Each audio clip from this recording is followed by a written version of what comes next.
The Ministry of Education is moving ahead to implement a remediation program in the territory's secondary schools and a system that looks at testing primary level students at key stages of their development instead of relying on one exam. The ministry will implement over the next school year a number of suggestions coming out of an education retreat held earlier this year. Education Minister Marian Walwyn says a pool of special education teachers is already assembled to teach students that have been identified with a weak foundation in remedial subjects from Form 1 to 3. While these students will normally be in the same classroom as their peers, during subjects such as math, English, and social studies, they will be assigned to classes that will be specifically organized to strengthen their learning in these subject areas. We are asking, however, that all teachers continue to monitor all students in their classrooms so that at any point in the year you identify a student who needs attention, that they can receive the attention through the remediation program.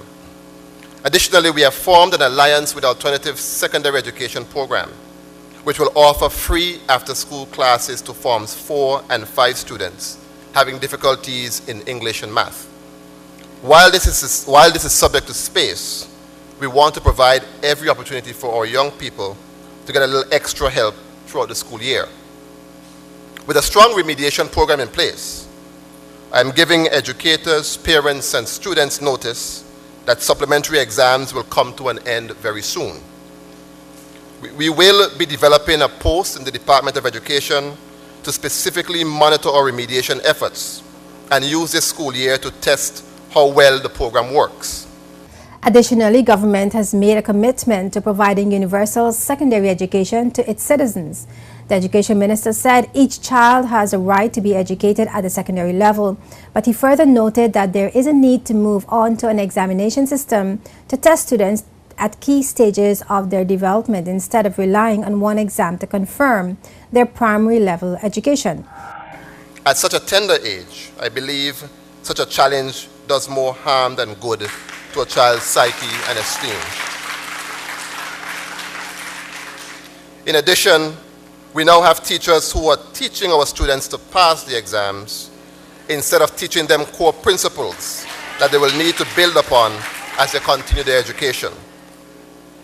So we have successfully produced young people who can pass an exam, but fail to relate that information throughout their lives and throughout their formal educational development. Over the next year, the relevance of the primary 5 exams will be brought under much scrutiny and will be seeking the views of all stakeholders before a decision on its future is made. Until such a time, I will act on the advice of a wide cross-section of teachers to revert to the 60% for exams and 40% for school-based assessments. In our secondary schools, we have a similar situation as we prepare those students to sit the national school leaving exams. Those exams count for 15% of their grade required to pass fifth form, while 85% of the grade is based on coursework in Forms 4 and 5. So though we make a very big deal about the school leaving exams, it is very possible that a student can meet their graduation requirements without even sitting the exams.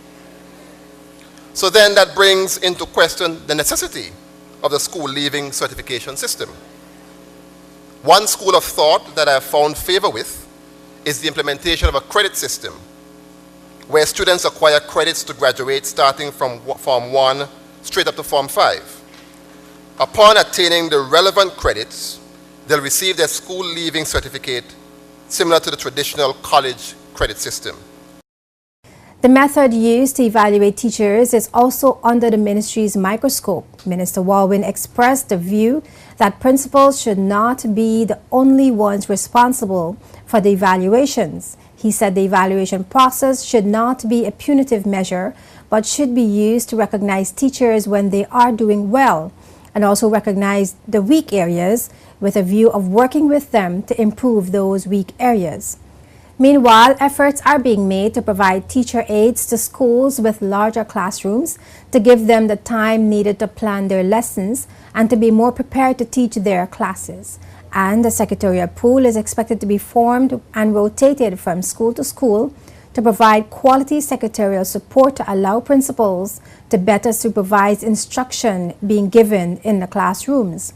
The minister also said professional development will continue throughout the year in partnership with Hertfordshire County, which has been proven successful already with training of assistant principals and other workshops for teachers.